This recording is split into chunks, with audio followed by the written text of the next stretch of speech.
Hey everybody, welcome back to the Converto Coffee Roasters YouTube channel. I opened my browser the other day and a headline caught my eye. And that headline was, the European Union labels coffee as harmful and bans caffeine as a pesticide amid public backlash.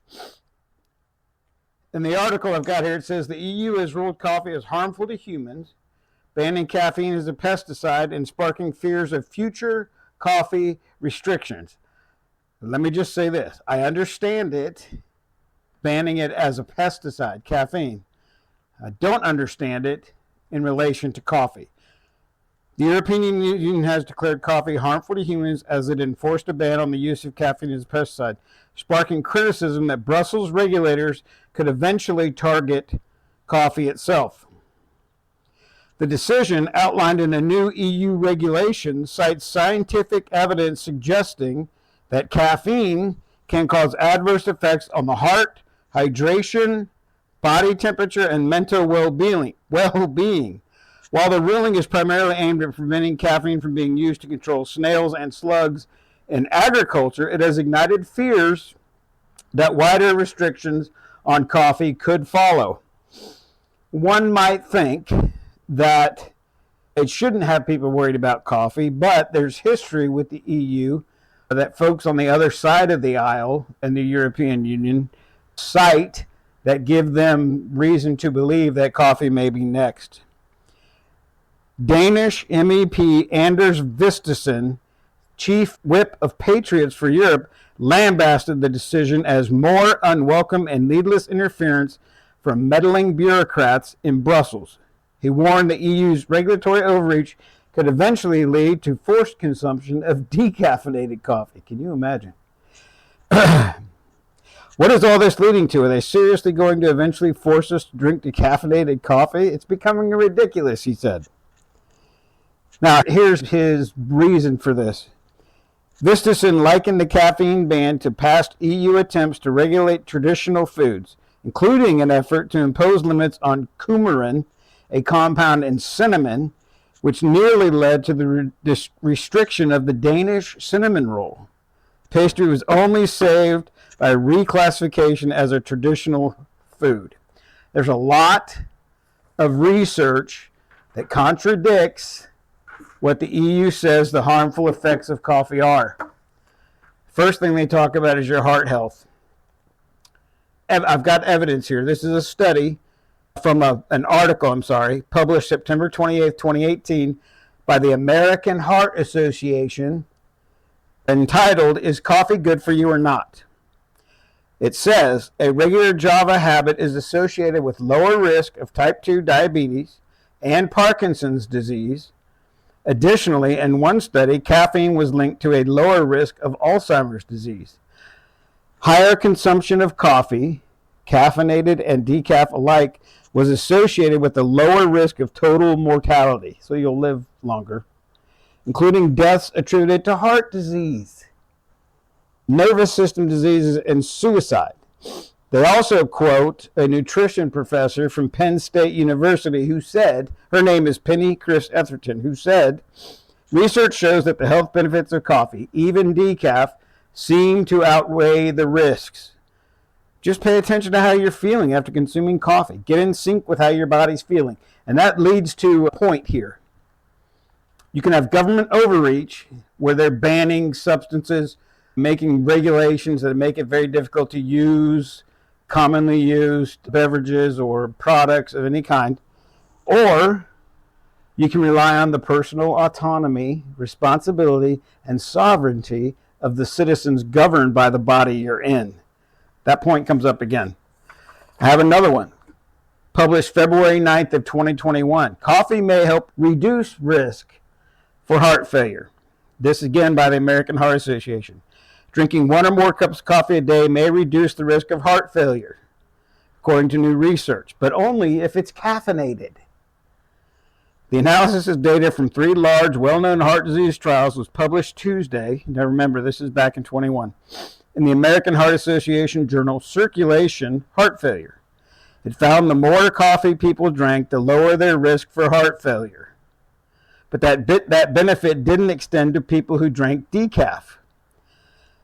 The association between caffeine and heart failure risk reduction was surprising. Senior author Dr. David Cowell said in the news release.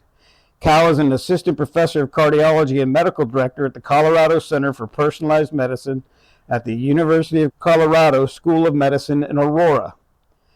Using the American Heart Association's precision medicine platform, which gives researchers tools and access to diverse data sets, Cowell and his team analyzed information from the Framingham Heart Study, the Atherosclerosis Risk in Community Study, and the Cardiovascular Health Study. Collectively, these studies included 10 years of follow-up for more than 21,000 adults who drank up to 3 cups of coffee a day. Across all 3 studies, people who drank more coffee had a lower long-term risk of heart failure. Got another one here. This is written by Mary Gay Broderick for University of Colorado Health. It's entitled, Does Caffeine Really Affect Heart Health? There's a lot of confusion and uncertainty out there, said Dr. Will Baker, a cardiologist with UC Health Heart and Vascular Clinics in Steamboat Springs. While the evidence is mixed, in general, there's no strong evidence that caffeine is bad for you. It's probably fine and possibly even beneficial if you limit it to about 1 or even a few cups a day. Baker said some of his best advice he dispenses comes back to what your mother and grandma may have extolled. Don't do anything to excess. Again, personal autonomy, personal responsibility. I've never told anyone to stop drinking coffee. This guy is a doctor, he said, so go ahead and enjoy your caffeine. But like anything, just do it in moderation and pay attention to how it affects you. All right, let's move on to the second claim in the European Union document that talks about how that coffee is harmful because it dehydrates you. This was an article from May 21st of 2024, Diet, Food and Fitness Nutrition. Grounded in reality, does caffeine dehydrate you? That's the headline. Let's see, coffee makes you pee. It also makes you poop, but that's because coffee contains caffeine, which is a natural diuretic. Diuretics increase your body's production of urine by helping your kidneys draw out extra salt and water. Healthcare providers will often prescribe diuretics to help with conditions like high blood pressure, heart failure, and edema because it helps widen your blood vessels and clears out extra fluids building up in your body. But as coffee is made up of more than 95% water, its diuretic effects are often too low to dehydrate you on its own. In fact, regular coffee drinkers will experience even less of its diuretic effects because their bodies build up a tolerance. Coffee itself is not what's going to dehydrate you. It's about having a caffeine overload. If you're drinking caffeinated beverages throughout the day like coffee, fortified teas, energy drinks, and sodas, what's really important is that you also add in plain or flavored non-caffeinated waters to help decrease the chances of you becoming dehydrated. Another one on dehydration. This is entitled Health Debunked. Does coffee really dehydrate you? It's written by Joanna Foley, who's a registered dietitian, and reviewed by Dr. Karen Hovav. This is April 26, 2024. Key takeaways. The caffeine in coffee has diuretic effects, but these effects are too mild to cause dehydration, especially if you're a regular coffee drinker. There's a lot of water in coffee, so it may even be hydrating for some people. Many people think that coffee causes dehydration. But is this claim actually true? Here's the short answer. Probably not. For most healthy adults, the mild diuretic effects of coffee aren't enough to cause dehydration, especially since coffee contains a lot of water. One more on dehydration. This is Diet and Nutrition by Lindsay Curtis, published February 19th, 2025, just last week. Research suggests that for habitual coffee drinkers, coffee is just as hydrating as water. It takes the body between 1 and 4 days to build a tolerance to the effects of caffeine, including its diuretic effect. So, regular coffee drinkers are less likely to experience increased urine output than those who drink the occasional cup of coffee. How much water is in coffee? Coffee is mostly water. The water content in a cup of coffee can vary depending on the coffee bean type, degree of roast, light roast or dark roast, brewing method, and the coffee to water ratio.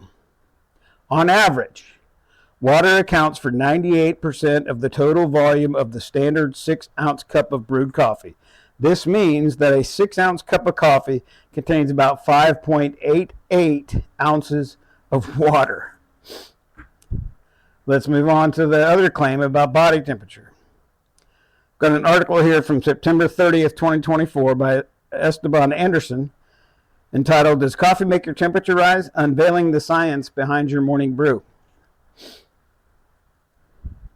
says several studies have explored the connection between coffee consumption and body temperature. One notable research trial found that participants who consumed moderate amounts of coffee experienced a slight increase in their core body temperature compared to those who consumed decaf.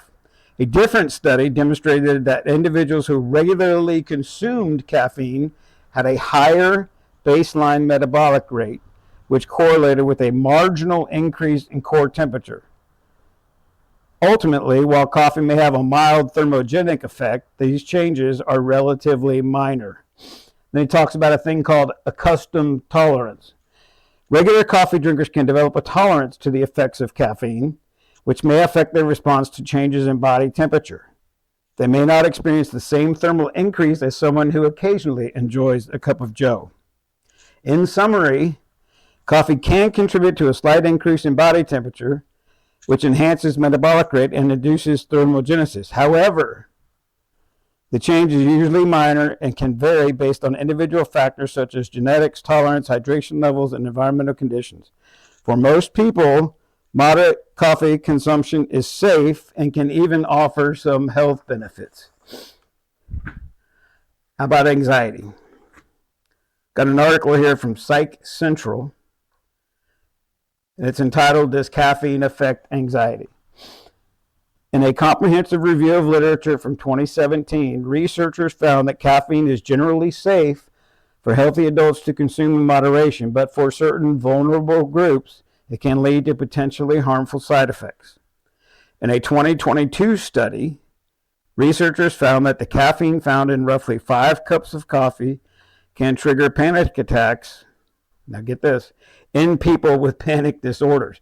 So if you've already got a panic disorder and you drink 5 cups of coffee, you're probably going to have an episode. They also know that caffeine can increase anxiety in people with panic disorders as well as healthy adults. Still, they don't know what the connection is between caffeine-induced anxiety and panic attacks. This relationship could suggest that certain at-risk people may be more prone to develop anxiety related to caffeine consumption, but more research is still needed to figure out the connection. Now, to answer the question, has the EU lost their minds? When it comes to banning caffeine as a pesticide, probably not. But if they do take this a step further and ban coffee, I believe, in my opinion, they have most certainly lost their minds. Here's why. Out of the top 25 countries in the world that consume the most coffee per person, 17 of them are European Union member nations. Finland is number 1. They are an EU member nation. They consume 26.4 pounds of dry coffee per person. Number 2 is Norway. They are not in the EU. Number 3 is Iceland. They also are not in the EU. Number 4, Denmark, is an EU member nation. Number 5, also an EU member nation, is the Netherlands. So 3 of the top 5 countries in the world that drink the most coffee are in the European Union. Number 6, Sweden is an EU member nation. Number 7, Switzerland, not an EU member nation. Number 8 and number 9, Belgium and Luxembourg, are both EU member nations. So 6 of the top 10 countries in the world that drink the most coffee are in the European Union. Excuse me. Number 10 is Canada. They're obviously not in the European Union. Number 12, number 13, number 15, number 16, number 17, number 18, number 19, number 20, number 22, number 23, and number 24 are all member nations of the European Union. That's 17 of the top 25 countries in the world that consume the most coffee are European Union member nations. Boy, can you just imagine now if coffee is actually banned by the European Union and all those countries, the impact that could have. That will certainly have a huge impact. So in my opinion, it either comes down to personal responsibility, personal autonomy, and personal sovereignty, or government overreach. Now, I think that the EU is overreaching here. I could be wrong. I don't live there, so it really doesn't affect me. But I think it's interesting that that if they do ban caffeine, it'll be really interesting to see what happens in the European Union nations. If you like this video, go ahead and hit the like button. Please subscribe to the channel. We've got a lot more really good content coming, and we want you to be a part of it.